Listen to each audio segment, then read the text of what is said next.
नमस्कार दोस्तों। तो आप सब कैसे हैं? आप सबका स्वागत करते हैं हम अपने चैनल वंदना काव्या में। तो आप सब कैसे हैं बताने के लिए हमेशा की तरह कमेंट बॉक्स में जय माता दी जरूर लिखिए।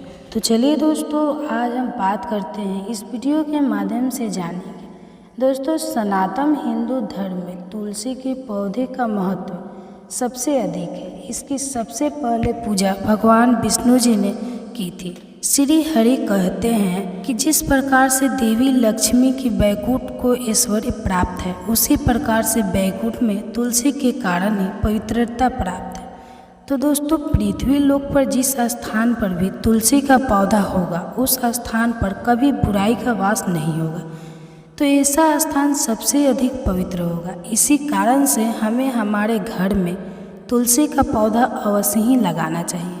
तुलसी के पास दीपक जलाने से क्या होता है, तो आइए जानते हैं इस कथा में। तो दोस्तों, भगवान श्री कृष्ण ने देवी सत्यभामा को सुनाई है कि दोस्तों एक समय की बात है, देवी सत्यभामा भगवान श्री कृष्ण के पास आकर उनसे पूछने लगती है, हे स्वामी, आपने मुझे तुलसी के पौधे को जल देने का महात्म सुना दिया, लेकिन तुलसी के पास दीपक जलाने का क्या महत्व है?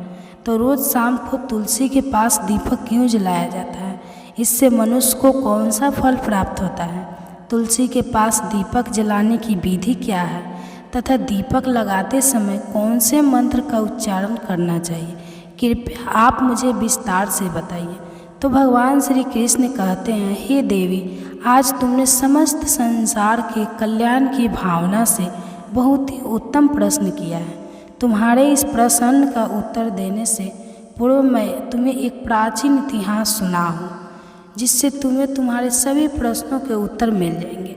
शाम को तुलसी के पास दीपक जलाने से जो फल मिलता है, उसी का वर्णन मैं इस कथा में करूंगा। इसलिए तुम इस कथा को ध्यानपूर्वक सुनना।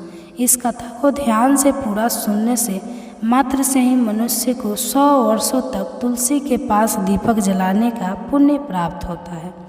ठीक है। तो देवी सत्यभामा कहती है, हे प्रभु, मैं इस कथा को सुनने के लिए उत्सुक ही, कृपया आप इस कथा को मुझसे कहिए। तब भगवान श्री कृष्ण देवी सत्यभामा को वह कथा सुनाने लगते हैं। तो हे देवी, पूर्व काल की बात है, दक्षिण दिशा में तुंगभद्रा नाम की एक बहुत बड़ी नदी है। उसी नदी के किनारे पर हरिहरपुर नाम का एक अत्यंत सुंदर नगर बसा हुआ है। उसी नगर में हरि दीक्षित नाम के एक ब्राह्मण निवास करते थे। वे अत्यंत गुणवान, चरित्रवान, धर्म कार्य करने वाले तथा वेदों के मार्ग पर चलने वाले थे। उन्होंने समस्त शास्त्र का अध्ययन किया हुआ था। उसी ब्राह्मण की एक पत्नी थी, जिसे लोग दुराचार कहकर पुकारते थे, क्योंकि उसके कर्म ही उसके नाम के अनुसार थे और सदैव ही अपने पति को अपमानित करती थी, अपने पति के लिए कुआच्य कहती थी, पति को भयंकर दुख देती थी, पति के लिए कभी भोजन नहीं बनाती थी। उसने उसके पति के साथ कभी शयन नहीं किया, कभी उसके साथ प्रेम से व्यवहार नहीं किया।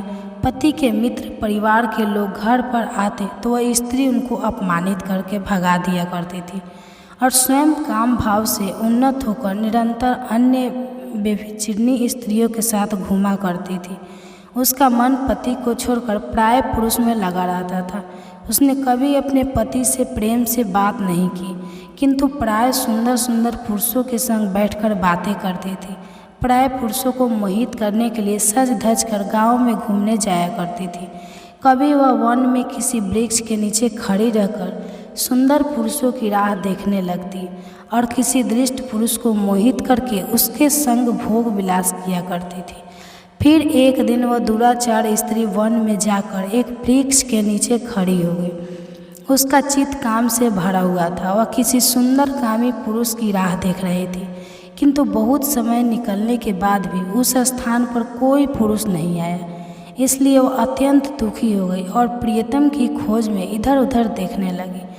उस दिन उसका सारा परिश्रम व्यर्थ हो गया। वहाँ पर खड़ी होकर वह नाना प्रकार की बातें कहकर विलाप करने लगी, हाय, आज तो इस मार्ग से कोई भी सुंदर पुरुष नहीं आया। अब मैं कैसे अपनी काम शांति करूं? आज की रात कैसे बीतेगी? वह जोर जोर से विलाप करने लगी। तो उसी जंगल में एक भयानक बाघ निवास करता था। उस पापनी स्त्री की आवाज़ सुनकर वह जाग गया और उछलकर उस स्त्री का भक्षण करने के लिए उसके पास आ गया। तो उस भयंकर बाघ को देखकर उस स्त्री के पसीने छूटने लगे। वह भय से थर थर काँपने लगी। वह स्त्री कुछ करती इतने में ही उस बाघ ने अपने पंजे से उसे घायल कर दिया। वह स्त्री जमीन पर गिर पड़ी। जमीन पर गिरते ही वह स्त्री चिल्लाते हुए बोली, अरे बाघ, तू किस लिए यहाँ पर आया है? मुझे क्यों मार रहा है? मैं यहाँ पर अपने प्रियतम को खोज रही हूँ। तू मुझे छोड़ दे। मेरा भक्षक करके तुझे क्या मिलेगा? तो उस स्त्री की यह बात सुनकर वह भयानक बाघ क्षण भर के लिए रुक गया और हंसता हुआ बोलने लगा, हे दृष्टा, आज विधाता ने तुझे मेरे ग्रास नियुक्त किया है। तू जैसी पापनी स्त्रियों को भक्षण करना ही मेरा काम है, तभी मुझे इस शरीर से मुक्ति मिलेगी। वह स्त्री कहने लगी, हे बाघ, तुम कौन हो? तुझे सच सच बताओ, तुम्हें किस कारण से बाघ होना पड़ा और तुझ मुझ जैसी स्त्रियों का भक्षण क्यों करते हो? तो पहले मुझे सारी बात बताओ और फिर मेरा भक्षण करो। फिर वह बाघ कहने लगा, हे पापनी, मैं तुझे मेरे पूर्व जन्म का वृत्तांत सुनाता हूँ, किस कारण से मुझे बाघ होना पड़ा। पूर्व काल में दक्षिण दिशा में मल्लापहा नाम की एक नदी है। उस नदी के तट पर एक मुन्नी परना नाम की नगरी बसी हुई है। उसी नगरी में मैं निवास करता था। मैं एक ब्राह्मण का पुत्र था और नदी किनारे बैठकर यज्ञ आदि कार्य किया करता था। मैंने उस जन्म में अनेक पापियों के लिए यज्ञ किए। उन पापियों को घर का भोजन किया। मैंने धन के लोभ से अनेक पापियों के लिए कार्य किए।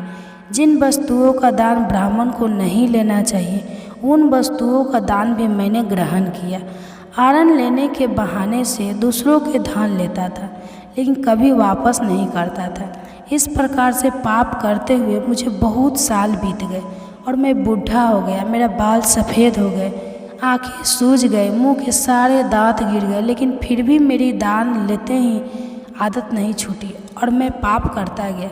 फिर एक दिन मैं धन के लोभ से नदी किनारे गया और अन्य धूर्त ब्राह्मण के साथ मिलकर हमने लोगों को ठगा। झूठे मंत्र वचन बोलकर हमने बिना विधि किए ही देवी देवताओं का पूजन किया और बहुत सारा धन दान में ले लिया। फिर उसी स्थान पर एक बीमार कुत्ते ने मेरे पैर में काट लिया और मैं मूर्छित होकर गिर पड़ा। उसी क्षण मेरे प्राण चले गए। फिर यम के 2 दूत उस स्थान पर प्रकट हुए और मुझे पकड़कर यमपुरी ले गए। वहाँ पर यमराज ने चित्रगुप्त से मेरे कर्मों का लेखा जोखा निकालने के लिए कहा। फिर चित्रगुप्त कहने लगे, हे धर्मराज, इस ब्राह्मण ने घोर पाप किए हैं। इसने दूसरों के झूठ कहकर धन लूटा है। विधि से पूजा न करके झूठे मंत्र बोलकर भगवान का अपमान किया है। इसलिए यह पापी ब्राह्मण केवल नरक जाने के ही योग्य है। फिर यमराज ने अपने दूतों को आदेश देकर मुझे नरक की अग्नि में डाल दिया।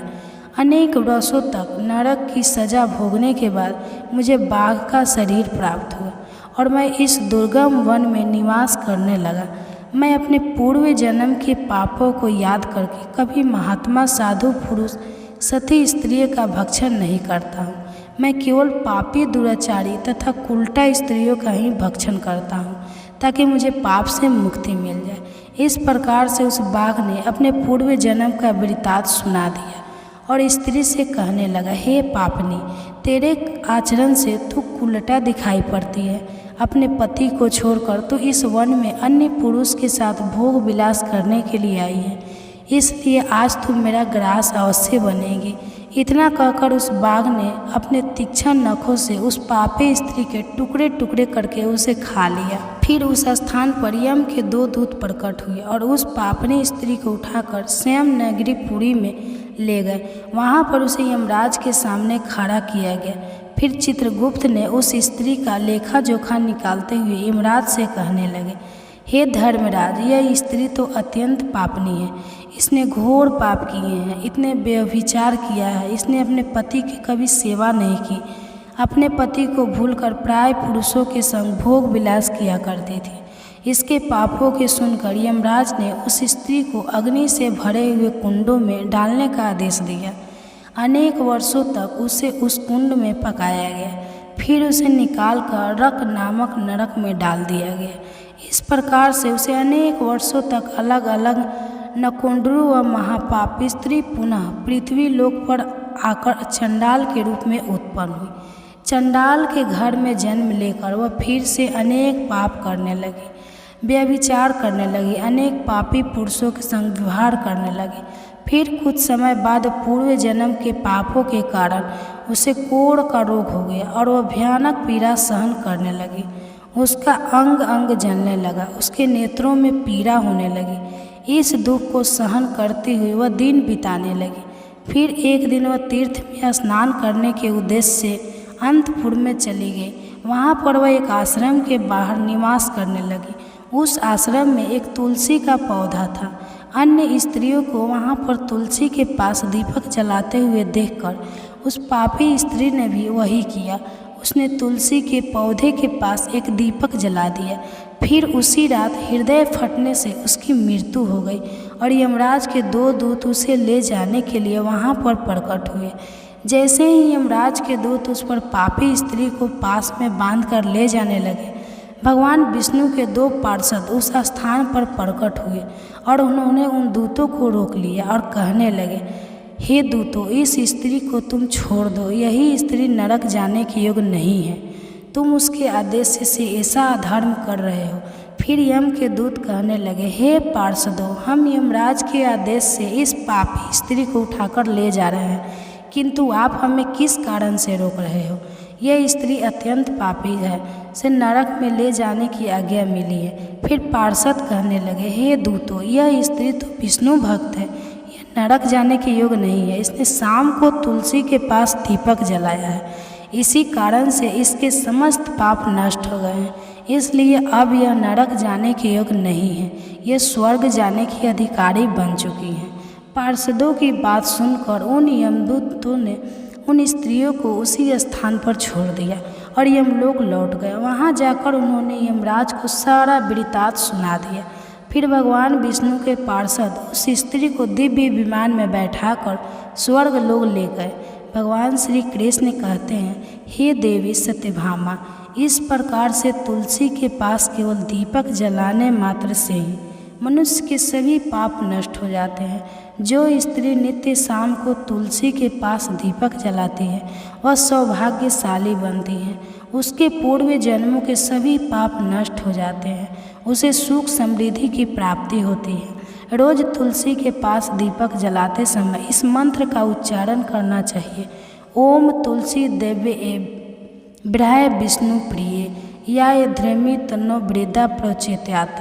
श्री कृष्ण कहते हैं, हजारों अमृत के घड़ों से नहलाने पर भी श्री हरि को उतनी तृप्ति नहीं होती जितनी में मनुष्य के द्वारा तुलसी का एक पत्ता चढ़ाने से प्राप्त होते हैं। तो 100,000 गोदान से मानव जो फल प्राप्त करता है वही फल तुलसी पत्र के दान से पा लेता है। तो मृत्यु के समय अपने मुख में तुलसी पत्र का जल पा जाता है, वह संपूर्ण पापों से मुक्त होकर श्री कृष्ण के धाम जाता है। तो दोस्तों, इस प्रकार से भगवान श्री कृष्ण ने तुलसी के पौधे के पास दीपक जलाने का महत्व बताया है। आपको यह कथा कैसी लगी कमेंट करके ज़रूर बताएं। अचानक जानकारी अच्छी लगी तो वीडियो को लाइक ज़रूर करें, कमेंट में जय श्री कृष्ण जय माँ तुलसी ज़रूर लिखें और चैनल पर नए हैं तो चैनल को सब्सक्राइब कर लें और साथ बेल आइकन को प्रेस कर लें ताकि मेरे वीडियो का जो नया नोटिफिकेशन होगा वो आप सबके पास सबसे पहले पहुँचेगा। तो वीडियो को अंत तक बने रहने के लिए धन्यवाद।